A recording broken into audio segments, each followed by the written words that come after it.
Hey, welcome back to Wicked Iron. Yes, this is a continuation of my introduction to Airbrush video. I'm going to be touching up the skull shirt, the white one, and see what we can do to try to bring it back to life. Let's see what we can do. So you'll have to either forgive the noise of my compressor and my exhaust fan or not, I guess, are the options. Basically, I got my paint thinned out real thin.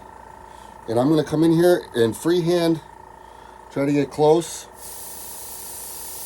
darken it up around the skull. I got the old edges that I can go around.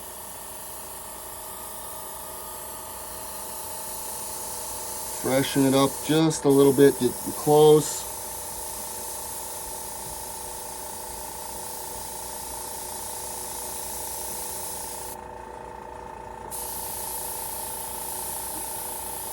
Bottom of the skull, you're going to have shadow meeting in there, so it's okay if it gets a little bit fuzzy underneath. I'll try to get the shields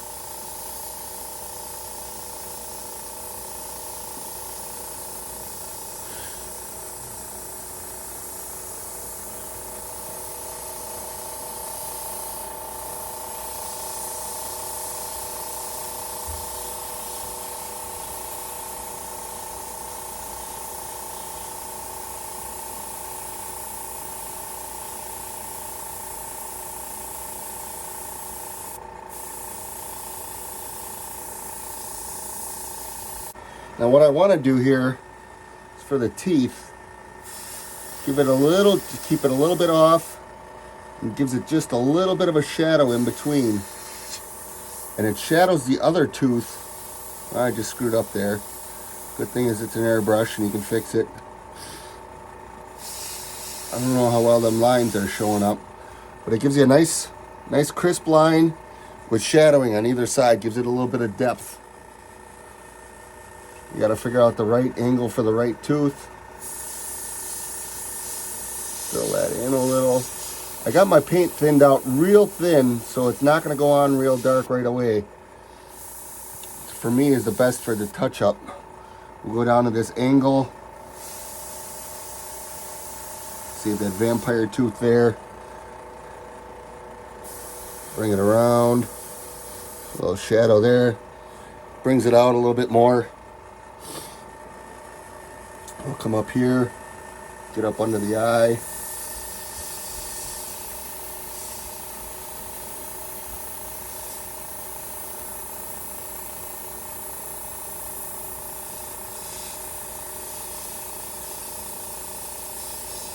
Get to that corner. Now we want to bring this down a little bit.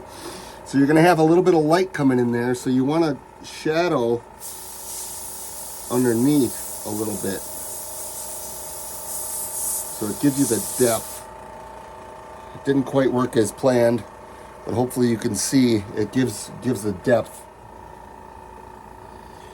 You always want to work from dark to light, because it's really tough to lighten things up once you've gone dark.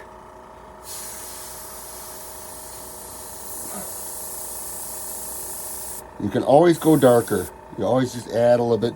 Here you got the jawbone that comes in. I've got a little bit of I may have to come up with a stencil or something. I've got a little something here that might work. That'll give me the depth of the jawbone to separate them. And this is just a shield that I have laying around. I see the orange on it. I've used it for fire. So now I'm going to darken that lower part of the jawbone so it looks like it's underneath.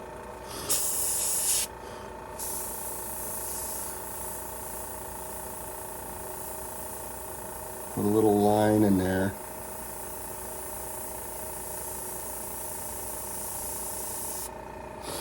Hopefully that shows up pretty well. I'm using waterborne Wicked colors, so you get tip dry. Make sure you clean your tip off with those. Shadow in here a little bit. Just darken it up. trying to keep the air flow.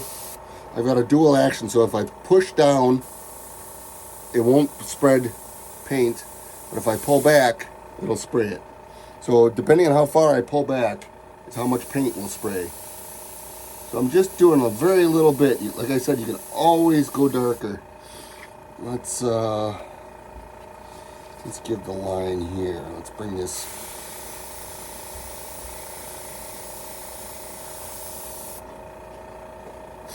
Get a little bit of the eyebrows. And then it's going to flow naturally with the skull, the shape of the skull, kind of round. The nose. This is the darkest spot because it's the shadow.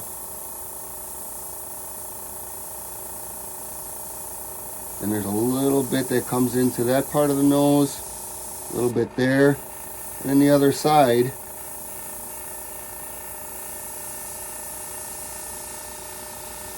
We'll fade that in a little bit.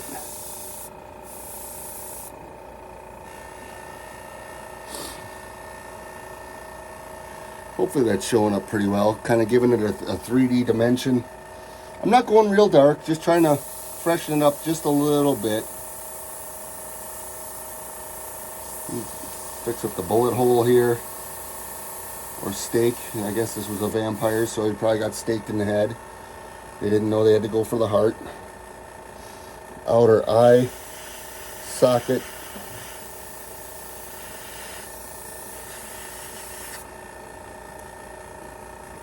Find a spot that kind of matches what you're looking for. This is obviously not the same cutout that I used.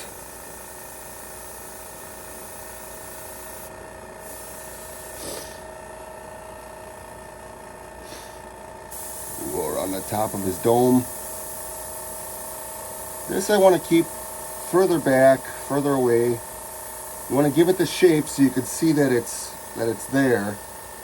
But you don't really want a really crisp, hard line. At least I don't. And then we'll pull that brush back further.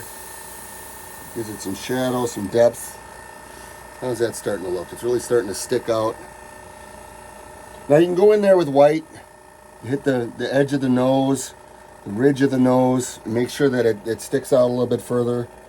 I don't think I'm going to do that. I'll go with dark. This one will be just mostly shadowing. The area between the nose gets shadowy. Underneath the eye, you get the cheekbone in there. We'll clean that up. This almost went the wrong way. See, now that's a straight line. That's going to look weird, so I'll bend it as I'm going. Not too many perfectly straight lines out in nature. How's that looking? We'll freshen up the teeth a little bit. I don't know if this is going to show me getting in there. Kind of risky. Just following the ridges of the gums.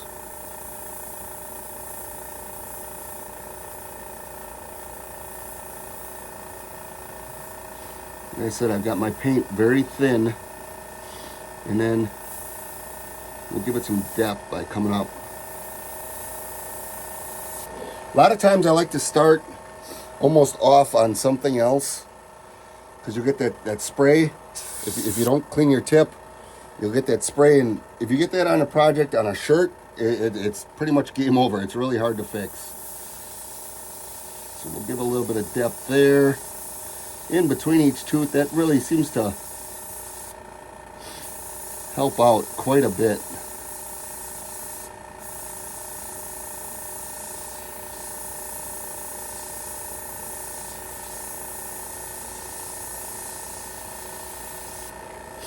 We'll get between these teeth.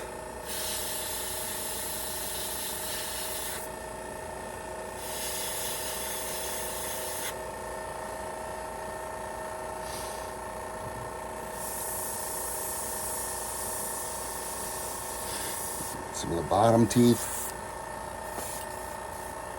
Spray, wipe off my tip quite often.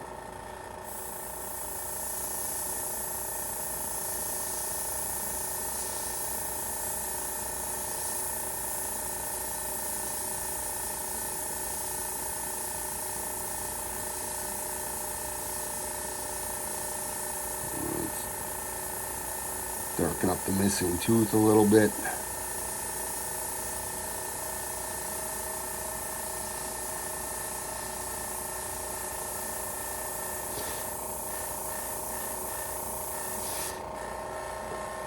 These teeth back here, they're a little less focused. They're further in the background. Kind of crisp up the top of them so you can see them a little bit. And then we'll fog it in so it's... Put a little... That'll be a straight line. Teeth are usually fairly straightish. Hopefully that's showing up pretty well. A little bit darker in the eye socket here.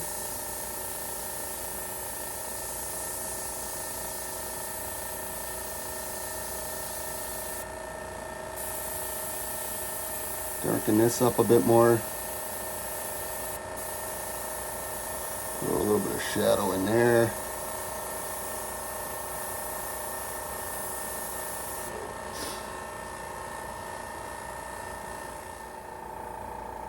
Looks like I need to clean up inside the jaw a little bit. It's got a little bit of a curve there. Try to match that a little.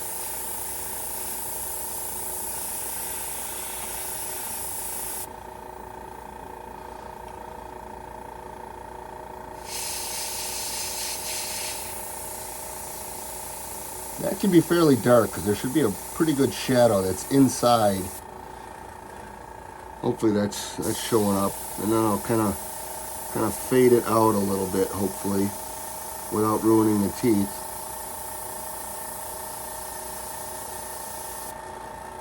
Now the bone, there's so much you can take your time and detail these bones.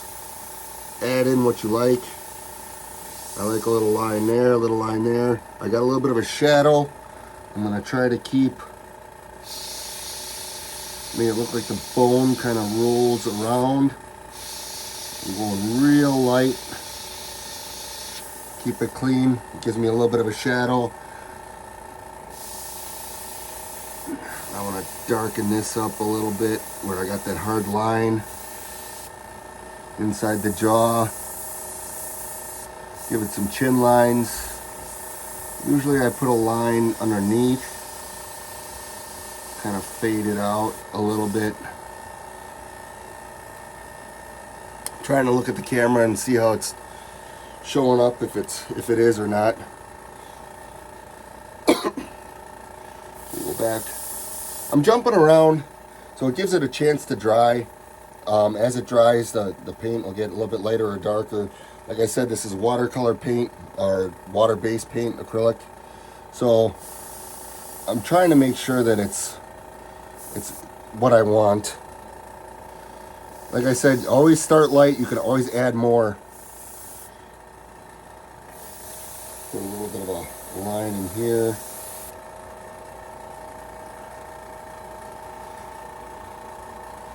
Trying to look at this, I'm looking backwards. Put a little bit of shadow in there.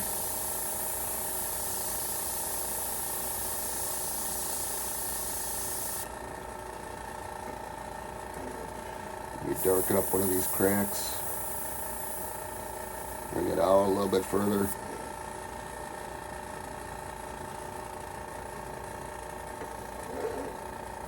Bring this crack, try to follow it.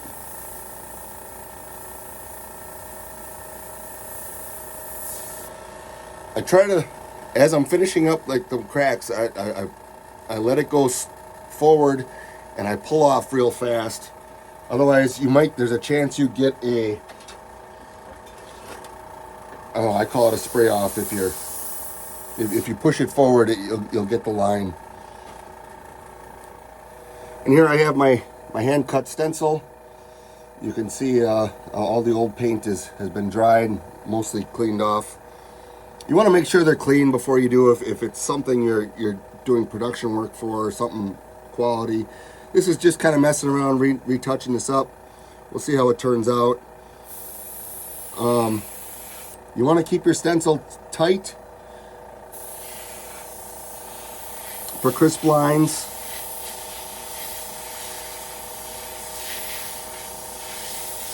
I can see I'm blowing off the sheet. This is going to be light. It'll look more of a gray than black first.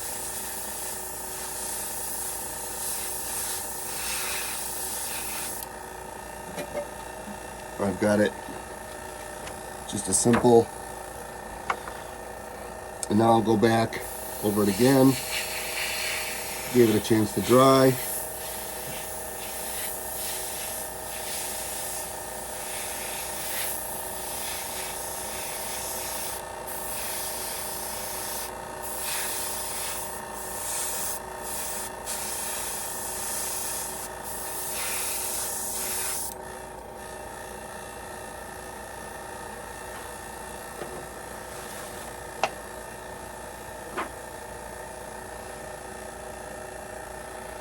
Fairly simple, thank you. So now what I didn't show is how much paint I used. It's not a lot. Them cups are, even though they're small, they're big. Little paint goes a long way. It was probably about 5 or 6 drops of paint to about 4 or 5 drops of thinner. That Wicked Colors is fairly thin. It's supposed to be able to be sprayable right out of the bottle, but for this shadowing that I'm doing and just recoloring, retouching up, I like it really extra thin. So don't make the mistake that I used to make and fill up the cup with paint and then realize, oh, I still got to thin it down. Some people pre-mix that stuff. I make sure that it doesn't dry. The paint that I'm using is actually probably about 10 years old. I haven't done any real projects lately, and I'm working on getting back into it, and I will buy new paint for real projects.